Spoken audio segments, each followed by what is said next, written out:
আজকে দোকানে এত বাইক কেন, আর এগুলো দিয়ে কি হবে? তো চলো গাইস দেখতে থাকো, তোমরা বুঝবে। So hey guys, welcome back to my channel. তো তোমরা সবাই দেখতে পাচ্ছ আজকে আমি ডেলির মতো বিলনীয় উদ্দেশ্যে রওনা দিলাম। তো বিলনীয় উদ্দেশ্যে রওনা দিচ্ছি। গাইস তোমরা কেমন আছো বলো, কমেন্টে জানাও। আশা করি তোমরা সবাই ভালোই আছো। তো গাইস ফাইনালি বনকর এসে পৌঁছে গেলাম।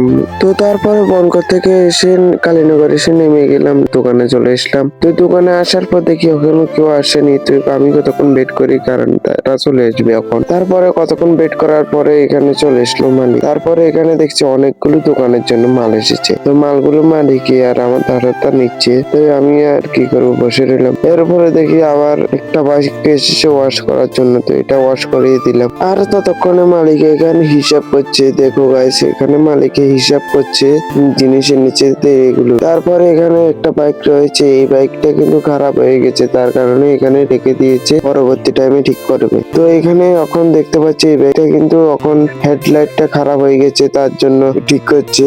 হেডলাইট আমাকে বলছে গ্লুটা দিবার জন্য। তো দিচ্ছি আমি। দিবার পরে সন্ধ্যা হয়ে গেল। সন্ধ্যা হওয়ার পর আমি বাড়ির উদ্দেশ্যে রওনা দিব, তার জন্য বাইকগুলো সব ঢুকে ফেলেছি। তো দেখো গাইস, কতগুলো বাইক আমাদের দোকানে, প্রায় 5টা বাইক হবে। এতগুলো বাইক এসেছে আজকে, কিন্তু একটা বাইকও নিয়ে যায়নি। আর গাইস তোমরা অনেকেই কমেন্ট করছো যে এতদিন ধরে কেন ভিডিও আসছে না, আজকে 3-4 দিন ধরে। তো গাইস একটাই কারণে আসছে না, কারণ এর মধ্যে আমি বাড়িতে গেছি।